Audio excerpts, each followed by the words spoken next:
And I remember this when I was invited to preach in Kissimmee, Florida, near Orlando. And this wonderful Spanish pastor invited me. I was in his office with him before I went to preach. As we sat on there, there were some pictures there, and then a small friend sign.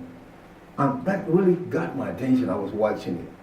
And there you saw two bills of the dollar bills. One was $20, and the other one was $1. And the $2, now there was something written in between the $2. And I wanted to read to see what was happening there. So I read, and it was like a dialogue or a communication between the $20 and the $1. The $20 was asking the $1, where did you go during the weekend? And the $1 said, I went to church. I haven't finished it. I think you got the message. You got the message right here. Wow. And now the $1 has the $20. Where did you go to? He said, I went to disco. I went to cinema. I went here. I went shopping. I went there. I sat down there. I read it. I said, the person who created that thing really had a good idea. I said, that person really knows exactly where the $1 go to. They go to churches. Wow. Sincerely. While the $20, the $50, the hundreds of dollars, and the big checks and the credit cards, they go shopping, disco, go to the stadium to watch this. Excuse me, if you look at your bank account or your bank statement every month, if you look at what you do for God and what you do for yourself, who is on the throne? Yes, sir. Who do you use your money for? Who gets the biggest share of your income? Yes, sir. Mm-hmm. If you are spending more for yourself, you say, I've got to pay rent. God is not against you paying rent. I've got to buy a new car. God is not against you buying a new car. I've got to go here. I've got to do this. You're spending a lot for yourself and just small for God. That means what? Yourself becomes God to you. That's right. When you bow down to yourself, that is idolatry. You're sinning against God. Amen. Take your bank statement every month. See out of what comes in and what goes out of your hands. See, put it on the balance. Calculate all that you're using it for yourself and for other things. And then see what you're giving towards the work of God and put it on the balance. See which one is heavier.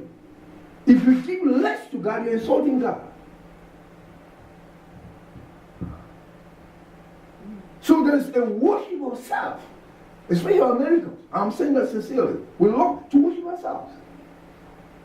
The best for ourselves, little or nothing, the $1 only for God. Few dollars for God. The rest is for me, my dream. I just have got to enjoy life and this, and we keep on spending for ourselves.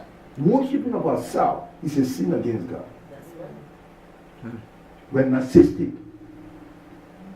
People who love themselves more than they love God. That's true. That's right. That's dangerous. That's true. That's true. I've said this over and over. Ever since I moved from Europe to Florida, church folks will go get loan about house, loan about car, loan about their TV, about the cellular phone, everything, credit card. They're swapping cars here and there, just for self. And then when it comes to the work of God, you're telling people, we've got to build this, we've got to buy it, we've got to send somebody to go and preach the gospel, we've got to do something for God. And church people will never get a loan for the things of God. Who are we worshiping? We took credit, loans, debt upon debt, credit cards, just for ourselves. But when it comes to the things of God, nobody is willing to volunteer and give it to God. But when troubles come, who do we call upon? God. Why are we abusing Him? Why are we using Him and He's using God like this?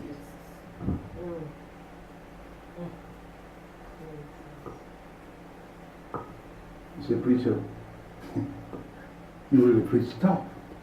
And this is why I'm a true man of God for. Amen. I'm telling you Amen. this. That's right.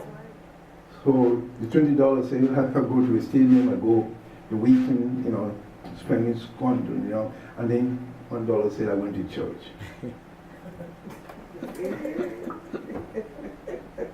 This $1 gain, small dollar gain, small offering gain. We're not going to give anything big to God. Why? Because we're scared. We're thinking that God is stingy, God is poor, He's miserable, He's begging us, He wants to rob us. Who told us this? Religion has taught us how to disrespect God. That's Amen. But once we understand and we have the true revelation of how God rich, powerful that He is, our attitude changes.